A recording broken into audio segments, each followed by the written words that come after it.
그 눈물. 저도 참 많이 흘려봐서 압니다. 주차장에서 한참을 울고 나면 그 다음엔 더 큰 막막함이 찾아오더라고요. 우리 엄마 어떡해? 우리 엄마 불쌍해서 어떡해? 지금 이 글을 적고 있는 지금도 눈물이 나네요. 직접 겪어보신 분은 제 마음 이해가 되실 겁니다. 어머니가 콩나물을 사오고 또 사오실 때까지도 그게 치매인 줄 몰랐거든요. 병원에서는 약만 주지 앞으로 어떻게 살아야 할지는 알려주지 않았습니다. 왜 하필 우리 부모님일까? 이제 어떻게 해야 하나? 하지만 여러분, 진짜 무서운 건 치매라는 병 자체가 아닙니다. 우리가 사랑이라는 이름으로 저지르는 착한 실수들이 부모님의 뇌를 더 빠르게 파괴하고 있다는 사실 알고 계셨나요? 안녕하세요, 여러분. 건강하고 단단한 노년을 위한 이야기 지금 바로 시작합니다. 현재 통계에 따르면 65세 이상 어르신 10명 중 1명은 치매를 앓고 있다는 보고가 있으며 그 숫자는 매년 기하급수적으로 늘고 있죠. 과거에는 치매를 벽에 똥칠하는 병이라며 수치스럽게 여겼지만 이제 치매는 누구나 겪을 수 있는 뇌의 감기 같은 존재가 되었습니다. 문제는 진단 이후입니다. 치료약이 완벽하지 않은 상황에서 가족의 대응 방식에 따라 환자의 증상이 악화되는 속도는 천차만별입니다. 어떤 가족은 10년 넘게 평온한 일상을 유지하는 반면 어떤 가족은 단 1년 만에 모든 일상이 파괴되기도 합니다. 그 차이는 어디에서 올까요? 많은 자녀분이 진단 직후 가장 먼저 하는 실수가 있습니다. 오늘은 저희 가족이 겪은 개인적인 이야기를 들려드릴게요. 저희 어머니 치매 이야기입니다. 처음에는 몰랐습니다. 냉장고에 똑같은 재료들이 쌓이더라고요. 그리고 하루에 몇 번이고 전화를 하시면서 같은 말을 하시는 겁니다. 그때는 그냥 깜빡하시나 보다 했습니다. 같은 질문을 반복하시는 것도 처음엔 대수롭지 않게 넘겼습니다. 오늘 뭐 먹었지? 아까 말씀드렸는데요. 오늘 뭐 먹었지? 그래도 치매라고는 의심조차 하지 않았습니다. 나이 드시면 그럴 수 있지 하고 그냥 넘겼습니다. 그런데 조금씩 심해졌습니다. 그때서야 조심스럽게 말을 꺼냈습니다. 엄마, 병원 가서 검사 한번 받아봐요. 그 순간 어머니가 화를 내셨습니다. 내가 뭐가 어때서? 나 멀쩡해. 왜 자꾸 그러는 거야? 그 표정이 지금도 생각납니다. 치매 검사를 받으러 가자고 하면 당사자는 싫어하십니다. 자존심이 상하기 때문입니다.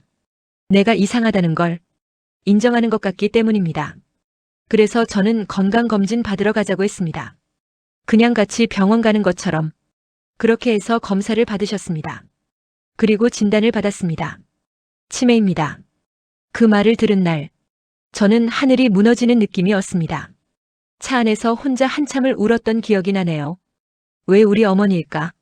아직 우리 어머니 나이도 젊으신데, 그러다 조금 더 빨리 알아챘어야 했는데, 하는 자책도 이제 어떻게 해야 하지? 그 막막함 속에서 모든 것이 깜깜한 터널 속에 갇힌 것 같은 느낌이었습니다. 아무도 알려주지 않았습니다. 병원에서는 약을 처방해 주셨습니다. 그게 전부였습니다. 진단 후에 가족이 어떻게 해야 하는지 아무도 먼저 말해주지 않았습니다. 공부가 필요했습니다. 오늘 제가 그것을 알려드리겠습니다.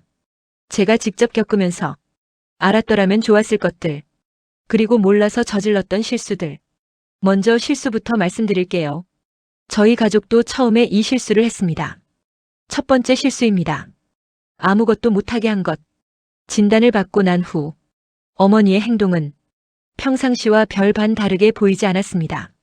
치매는 초기에 급격하게 모든 것이 변하는 게 아니다 보니 정상인 같아 보였습니다. 그러나 시간이 갈수록 증상들이 심해지기 시작합니다. 매주 쓰는 시기가 되니 가마솥에 콩을 삶으시는데 옛 기억으로 어마어마한 양의 콩을 삶으십니다. 그것도 콩나물 사오듯 반복적으로요. 그때 저의 가족은 회의를 합니다. 어머니의 행동이 이제 그냥 그대로 지켜보면 안 될 것 같다는 결론으로 시골에 계시는데 텃밭이며 소일거리로 상추며 고추며 그래도 손수 가꾸어 드신던 것을 아무것도 못하게 했습니다. 혼자 밥하시다 가스불 켜놓고 나오실까봐 부엌에 못 들어오시게 했습니다. 혼자 나가시다 길 잃으실까봐 외출을 못하게 했습니다. 그게 어머니를 위한 거라고 생각했습니다. 그런데 어머니 표정이 달라지기 시작했습니다. 점점 기운이 없어지셨습니다. 점점 아무것도 안 하려고 하셨습니다. 나중에 알았습니다. 스스로 할 수 있는 일을 빼앗기면 뇌는 더 빠르게 기능을 잃는다는 것을. 위험하지 않은 선에서는 할 수 있는 것을 계속하게 해드려야 합니다. 밥을 짓고 설거지를 하고 빨래를 개는 것. 이 사소한 일상이 치매 어르신에게는 가장 강력한 인지 재활 훈련입니다. 두 번째 실수입니다. 틀리셨을 때 자꾸 고쳐드린 것. 오늘이 몇일이지? 라고 물었을 때 엄마 아까 말했잖아. 5월 10일이라니까. 라고 화를 내거나 정정해 주시나요? 혹은 이미 돌아가신 분을 찾는 부모님께 그분 돌아가신 지가 언제인데 그래요? 라며 현실을 직시하게 만드나요? 이것은 환자에게 엄청난 심리적 스트레스와 수치심을 안겨줍니다. 알츠하이머병 연구에 따르면 치매 환자는 사실관계는 잊어도 그때 느꼈던 나쁜 감정은 뇌에 깊이 각인됩니다. 틀려도 괜찮습니다. 아, 오늘이 며칠인지 궁금하셨구나. 라고 공감해주고 자연스럽게 넘어가세요. 맞고 틀리고보다 중요한 것은 부모님이 지금 안전하고 존중받고 있다는 느낌을 받는 것입니다. 사실 초기 치매일 때 일상을 같이 지내도 평소와 다름없이 멀쩡하다가 어느 순간 그분이 오신 것처럼 달라지시니 순간 치매 환자라고 인지 못하고 왜 자꾸 그래 라는 말을 내뱉게 되는 경우가 생기더라고요. 이 또한 치매 환자를 케어함에 있어서 연습이 필요한 것 같습니다. 치매 어르신은 사실은 잊어도 그때 느꼈던 감정은 뇌에 깊이 남는다는 것을, 틀렸다는 것을 반복해서 확인시키는 건 모욕에 가깝습니다. 맞장구를 쳐드리세요. 아, 그러세요? 하고 자연스럽게 넘어가세요. 맞고 틀리고가 중요한 게 아닙니다. 지금 이 순간 어머니가 안전하고 존중받고 있다는 느낌. 그게 전부입니다. 공부를 하면서 알게 되고 직접 경험으로 알게 된 것들입니다. 세 번째 실수입니다. 혼자 다 하려고 하지 마세요. 혼자 감당하다 보면 지치는 날이 옵니다. 보호자가 지치면 환자에게도 좋지 않습니다. 다행히 저희 가족은 형제가 많아 주일마다 돌아가며 돌봐드리고 평일엔 평소에 어머니가 제일 신뢰하던 동네 아주머니에게 부탁을 드렸습니다. 요즘 현실적으로 가족이 붙어서 케어하는 게 쉽지는 않은 현실이라. 그러나 혼자 둘 수 없는 치매 환자의 특성 때문에 보호자는 꼭 필요합니다. 치매 판정을 받는다고 해서 초기 치매일 경우는 국가에서 지원해주는 제도를 100% 이용할 수 없는 것도 현실입니다. 그럴수록 가족이 모여서 역할을 나누셔야 합니다. 그렇다면 진단 후 가장 먼저 해야 할 것은 무엇일까요? 4가지 말씀드릴게요. 첫째, 진단서와 검사 결과를 모두 보관하세요. 나중에 장기요양 등급을 신청할 때 초기 진단 자료가 반드시 필요합니다. 날짜별로 스캔해서 보관해 두세요. 부모님의 행동 변화도 기록해 두세요. 치매 진단을 받았다면 가장 먼저 기록의 왕이 되셔야 합니다. 병원 진단서, 소견서, MRI 결과지 등을 모두 날짜별로 스캔하고 보관하세요. 이것은 나중에 국가의 도움을 받는 장기요양 등급 신청 시 핵심 근거 자료가 됩니다. 또한 부모님의 행동 변화를 일기처럼 기록하세요. 오늘 갑자기 화를 내셨다, 길을 잠시 잃으셨다. 같은 사소한 기록이 의사에게는 가장 정확한 처방의 근거가 됩니다. 병원에서는 진료 시간이 3분에서 5분에 불과합니다. 여러분의 기록이 부모님의 남은 인생을 결정합니다. 둘째, 치매 안심센터와 국가 시스템 활용. 혼자 싸우지 마세요. 전국 시군구 보건소에는 치매 안심센터가 있습니다. 진단 후 등록만 하면 조기 검진, 인지 재활 프로그램, 조제비 지원은 물론 보호자를 위한 심리 상담까지 무료로 제공합니다. 특히 장기요양 등급 신청에 대한 가이드를 받을 수 있다는 점이 가장 큽니다. 장기요양 등급이 나오면 요양보호사가 집에 오거나 주간보호센터 이용 시 비용의 85%에서 100%를 지원받을 수 있습니다. 정보가 곧 돈이고 정보가 곧 여유입니다. 진단서를 받으셨다면 다음 목적지는 치매 안심센터입니다. 셋째, 하루 루틴을 만들어 드리세요. 어머니에게 예측 가능한 하루를 드렸을 때 불안 증세가 줄어들었습니다.